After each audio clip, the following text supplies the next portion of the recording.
last year, a big part of our team was the intensity we brought to every game, and I think we can carry that intensity from last year, carry it into every game this year. And we're having a bit of a personnel shift because we'll lose 2 seniors who were really good, big cogs in the machine last year. But if we can bring the same intensity and show the younger guys how we want them to play in terms of their effort, then I think it'll be a good year.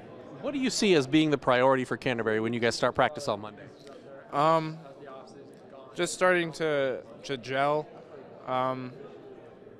We've been having informal practices recently, but once the formal ones start next week, then I would say getting the chemistry and just feeling each other out and for strengths and weaknesses and how we need to play with one another. What do you think is going to be the biggest key to having a successful season for Canterbury? I think our team will have hot streaks and cold streaks because we have some people who have a scorer's mentality and will shoot the ball, and that can come as a blessing or a curse because when you're hitting shots, it's very hard to stop, but when you're not, it's very difficult, and I think the mental game will be a big key for us this year. Okay, Coach, tell me a little bit about this Canterbury team.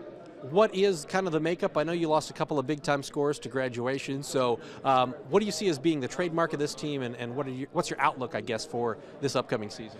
Well, I think it's going to be interesting because I'm not sure. A lot of times you go into a season, you've got a pretty good idea what your team's going to look like, how you're going to play most nights.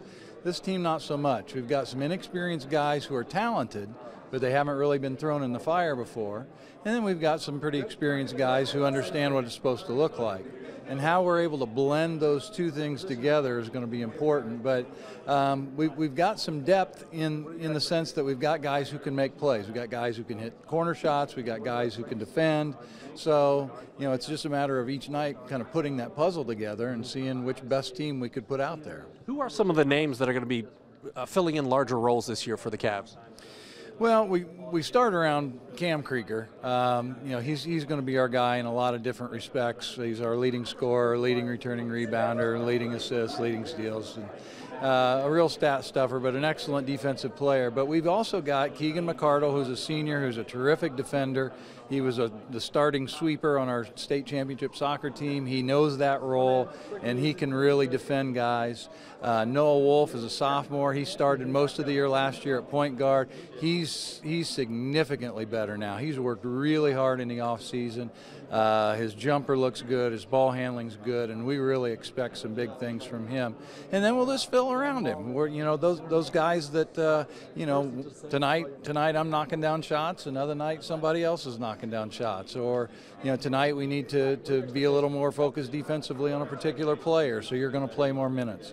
So we've got guys who can do things. It's just, game by game, it's going to sort of be how well are our guys playing and what do we need to do to take on the opponent. Priority one for you guys when practice rolls around, what is it on Monday?